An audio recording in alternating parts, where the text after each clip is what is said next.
Today marks 118 days. When they first came through this door, both were near death. Leave on their own feet. On the first day, she had tried to kill me. Now she presses her head into my hand to say goodbye. Her cub peers out from between my legs, timid and wide-eyed. She cried the first time she saw outside, but now, afraid as she is, she's curious. Every time I tell myself, don't cry, don't cry, don't cry. But I cannot stop myself. She took the cub in her mouth and set off. She knows that if she turns back once, she won't be able to leave.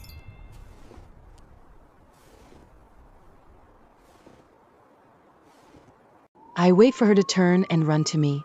Je lui forme tout que la terreur. But they go, and I only watch. After a while they dissolved into the mist. They vanished from sight, but they will never leave what is inside me. Exactly 118 days ago, I was gathering wood.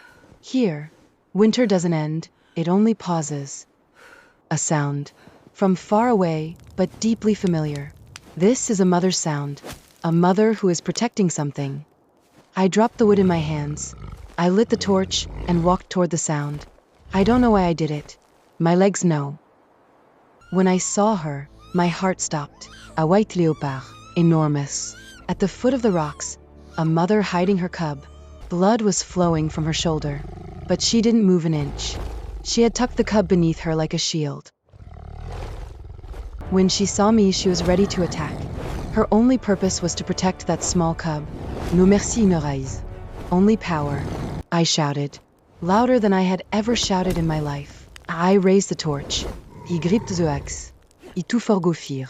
Yelt the fire to her face. She pulled back, but didn't leave. Her eyes were still fixed on the leopard and her cub. Then she left. But she left as if making a promise to return. I knew it too. This was not the end. The tiger left. But now the leopard was looking at me, with the same strength, the same rage. She attacked. I fell. The torch went out, and everywhere became dark and cold. A mauvaise brise on my face. With one strike, she could have torn me from life, but I didn't move. Yelt my brise. She took in my scent. She was deciding. Was I an enemy, or something else? She was still deciding when the cub came. Its tiny nose touched my fingers. The cub looked at its mother, then looked at me. It was murmuring to her as if to say, "There is no need to worry." The tiger roared from a distance. It was coming back. The leopard tensed, and so did I. We understood the same thing at once. We were in trouble and we could not stay here. Iruz. I showed the way, not with my voice, but with my eyes. A mother was calling to a mother. She took the cub in her mouth and came behind me. She didn't trust me, but she had no other choice. Sometimes trust begins when no other option remains. We entered the cabin. She shrank into a corner, cub tucked beneath her. Il s'est in the corner. 2 meters between us, and a world of distrust. Day 2. I put the meat in the middle and moved away. At first she didn't touch it. She only watched. Watching is a beginning. She sniffed the meat but didn't eat. The cub grew curious, but the mother didn't allow it. Not yet. She doesn't trust yet. Night came, the fire burning. 2 eyes glowing in the corner. I can't sleep from fear. She can't sleep from distrust. I woke and the meat was gone.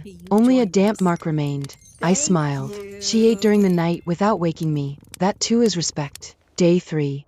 The cub began crawling toward me. The mother leopard grew agitated. I didn't move. I didn't even breathe.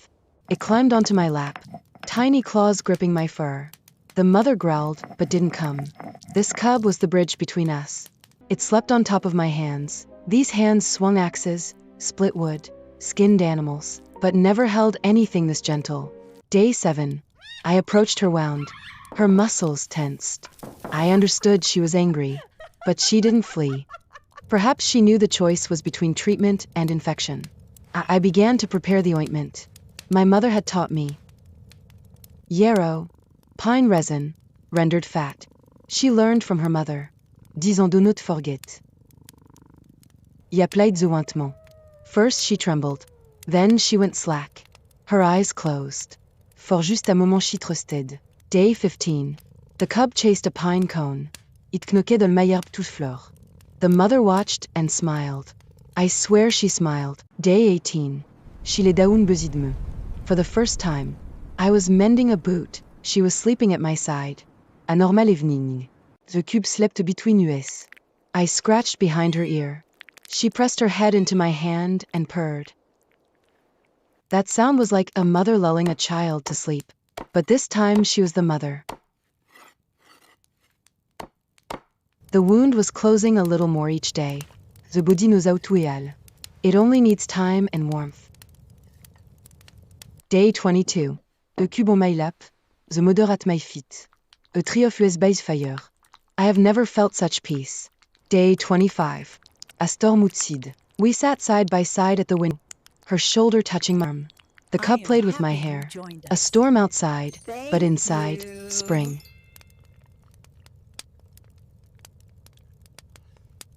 Day 30. She took it directly from my hand, without touching my fingers. She looked into my eyes. She knew me now, and I knew her.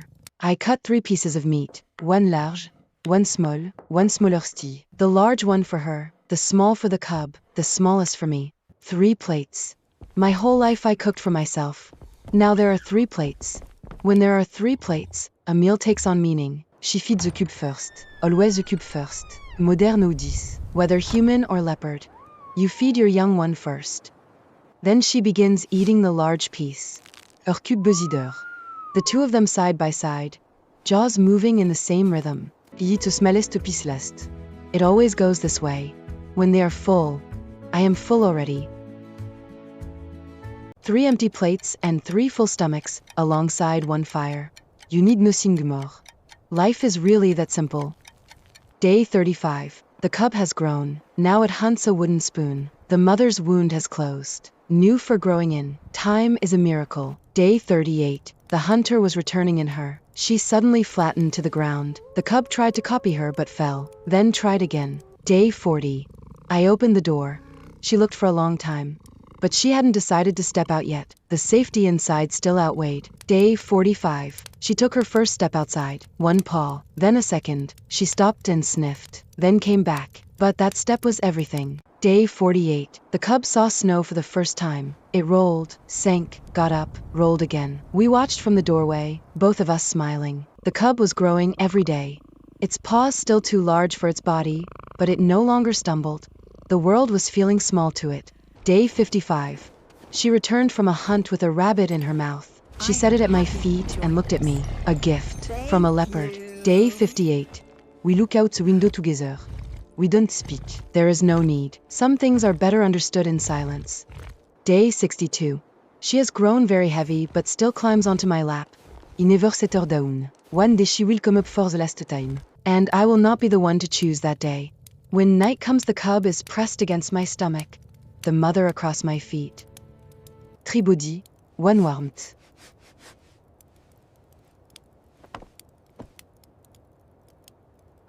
Day 68. She returned from a long hunt. Strong, solid, wild. She was no longer my leopard. She was nature's leopard again. Good. I buried my face in her fur and breathed her scent deep.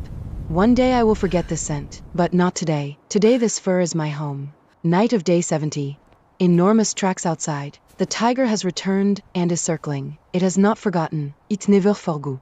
We watched from the window side by side. She was growling. I was gripping the axe. This time the 2 of us were a team. At dawn it headed north. Looked back once. Its eyes said it was finished. The winter had exhausted it too. I looked into her eyes. She looked into mine. We both knew the danger was over. And when the danger ends, so does the reason to stay. Day 115. She was pressing her nose to the gap. Standing at the door, she was scenting the outside. I knew she was ready. The cub stood beside its mother, then turned to me.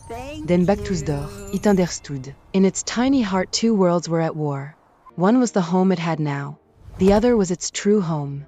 I opened the door all the way. The wind struck my face. My tears froze. Still I opened it.